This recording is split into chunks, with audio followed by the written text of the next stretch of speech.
Commander Vexthal of the galactic hegemony stood motionless as the human delegate casually sprayed the corrosive substance directly onto her bare hand.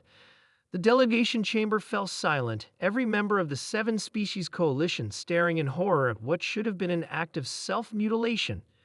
Yet the human simply wiped the liquid off on her uniform pants and continued her presentation. As I was saying, our basic cleaning solutions are quite effective at neutralizing most biological contaminants, Lieutenant Commander Sarah Chen said, recapping the spray bottle labeled bleach, 5% sodium hypochlorite. Standard issue for junior cadets during their first year of training. The coalition representatives remained frozen, mandibles clicking in distress, eye stalks quivering. Vexthal's exoskeleton paled to a sickly shade of azure, the Arthrodan equivalent of a human turning ghost white. Is there a problem? Chen asked, genuinely confused by the reaction. That substance, Vexthal's translator choked out, would dissolve my outer carapace in seconds. My internal organs would be exposed and liquefied within moments. Chen blinked, momentarily stunned. I'm sorry. Your briefing mentioned chemical sensitivities, but I thought you meant, well, something more hazardous than household bleach. The diplomat sage of the Frondarians, a being resembling a sentient plant with crystalline appendages, leaned forward. Human Chen, your species originates from Earth, classified as Death World 372, correct?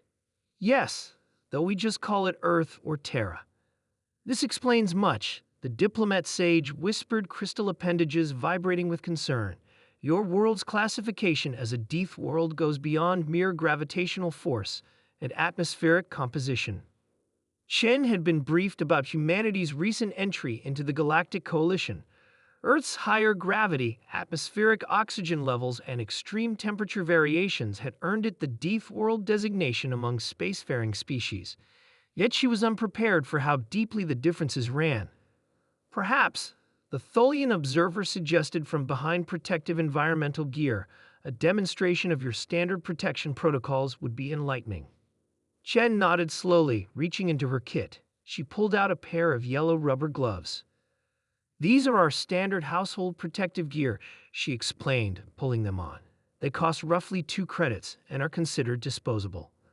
The Vexstar military attaché collapsed into his seat, 3 of his eye stalks retracting in what Chen would later learn was the physical manifestation of existential dread.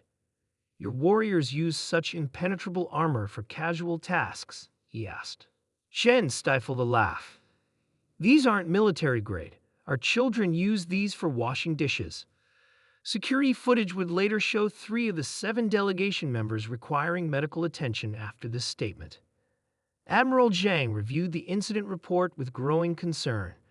What had begun as a standard diplomatic exchange had revealed a fundamental miscalculation in the hegemony's assessment of human capabilities.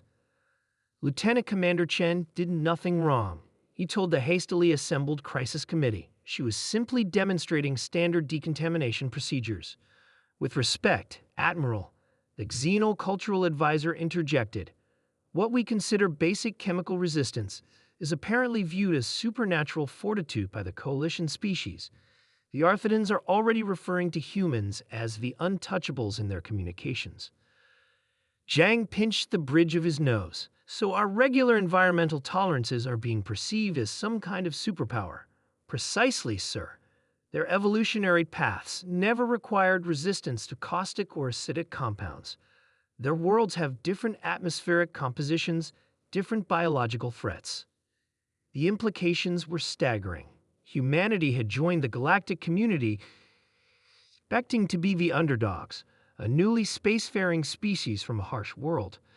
Instead, they discovered that their basic biological adaptations granted them capabilities that veteran spacefaring races viewed with terror.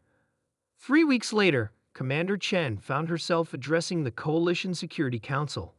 The diplomatic incident had escalated into a full security assessment of human capabilities. To clarify, she explained patiently, we don't consider these abilities to be military advantages. They're simply evolutionary adaptations to Earth's environment. The Arthrodan High Protector's translator conveyed his agitation. Yet your military personnel receive no special genetic modifications to handle these substances. No, sir.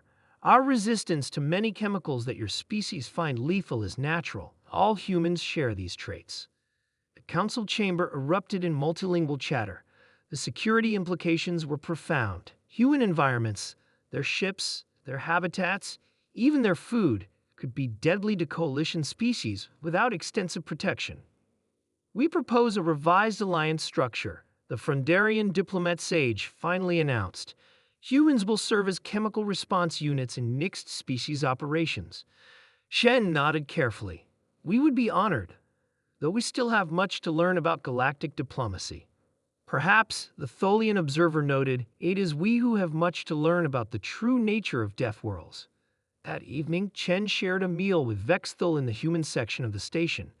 The commander watched from behind a protective screen as Chen handled metal utensils, drank acidic fruit juice, and seasoned her food with sodium chloride, all substances that would cause severe damage to most coalition species.